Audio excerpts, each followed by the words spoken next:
iyaduna waa mas'ala khilaafiye ah oo khilaafkeedu horeeyay ilaa maantana aan khilaafkeeda la afjarin.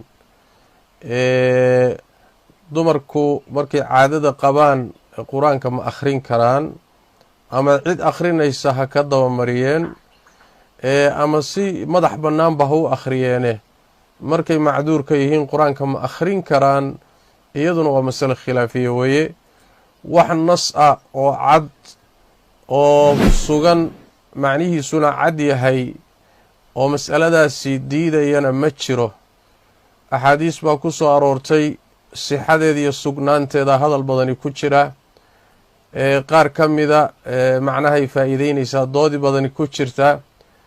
masalada noocan oo kaleetaana waa masaa-isha loo yaqaano mima tacumu bihi albalwa, waxyaalihii mujtamaca iyo bulshada haystay wakhtigii nebiga sal alla alay wasalam. dumarkii caadadu waa ku dhacaysay, qur-aankiina waa yaalay.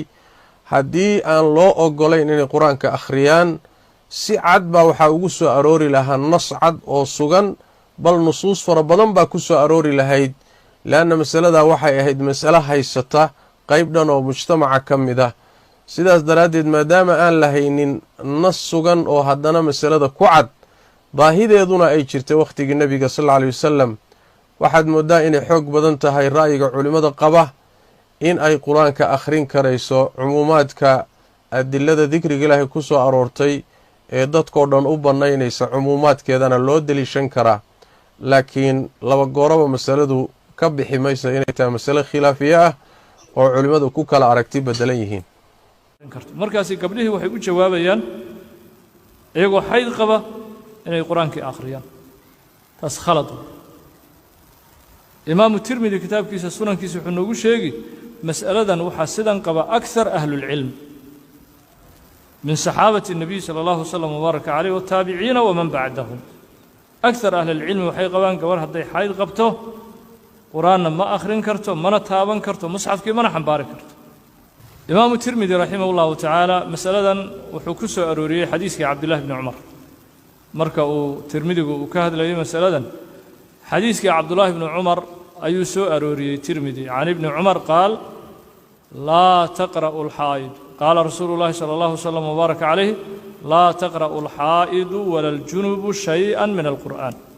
nabigeena sala allahu wslam wbaaraka calayh inuu yidhi ee cabdullaahi bni cumar uu wariyey sida tirmidigu uu sunankiisa ku wariyey, gabadha xaa'idada ah iyo junubku labadooduba shay-an ma akhrin karaan min alqur'aani, shay qur'aanka ka mid ah. wain qalla way shay-an, haba yaraadee ma akhrin karaan.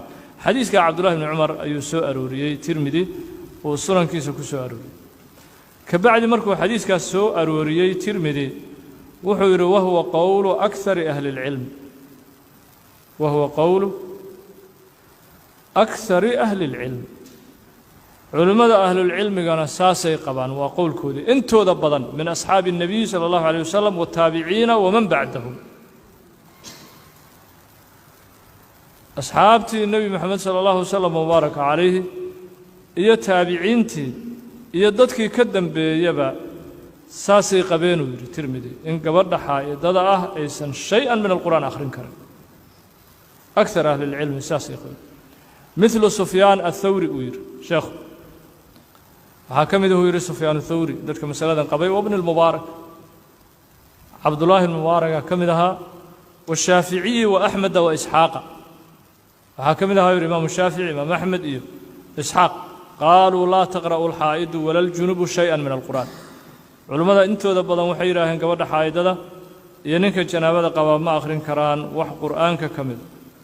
warakhasuu lilxaa'idi waaljunubi fi اtasbiixi wa tahliiluu yidhi tirmidigu. laakiin culimmada akar ahlulcilmi gabadha xaydka qabta waxay u ruqseeyeen inay iska tasbiixsato, towxiidkeedana ay akhriso, iska wardiso. laa maanic min dalik. wardiga kale iyo cibaadada kale cid u diidaysaah ma jiraan. gabadha hadday xayd qabto ilaahay way caabudi, cibaadaad badanaa u furan, cibaadaad fara badan ayaa u furan. sadaqadii iskala bixi, waa iska wardine, salliga nabiga sala allahu wasalam wbaaraka calayhi daldali, towxiidkii daldali, tasbiixdii daldali, wahaakada. adkaaroo dhan waa u furanta ilaa qur-aanka akhrintiisa mooye, inta kaleoo cibaadaada iyo salaadihii mooye inta kaleoo cibaadaada way u furan yihiin. gabadhii xaa'idada sidaasay culimmadu agtarkoodu ku tageen imaamu tirmidi raximahullahu tacaala marka mas'aladan dada u sawiraya marka ay ka hadlayaan ama muuqaal u yeelaya imaamu shaafici inuu khaas ku yahay markaas waxay ku leeyihiin imaamu shaafici bisaa qaboo gabadha xaa'idada ah inta culimmada kale imaamu shaafici ka soo hartay waxay qabaan inay qur-aanka iska akhrin karto markaasi gabdhihii waxay u jawaabayaan iyagoo xayd qaba inay qur-aankii akhriyaan taas khalad imaamu tirmidi kitaabkiisa sunankiisa wuxuu noogu sheegi mas'aladan waxaa sidan qaba akthar ahlulcilm min saxaabati الnabiy salى اllahu wslam wbaaraka calayh wataabiciina waman bacdahum akthar ahlilcilmi waxay qabaan gabar hadday xayd qabto qur-aanna ma akhrin karto mana taaban karto musxafkii mana xambaari karto saasay ku tageen culimmada ahlulcilmiga agtarkooda waana qayb ka mida min tawqiiri اlqur'aani اlkariim masaladan waxaa sida loo yeelaya waxaa weeye waa qayb ka mida ixtiraamka iyo xushmaynta qur-aanka ilahay in la xushmeeyo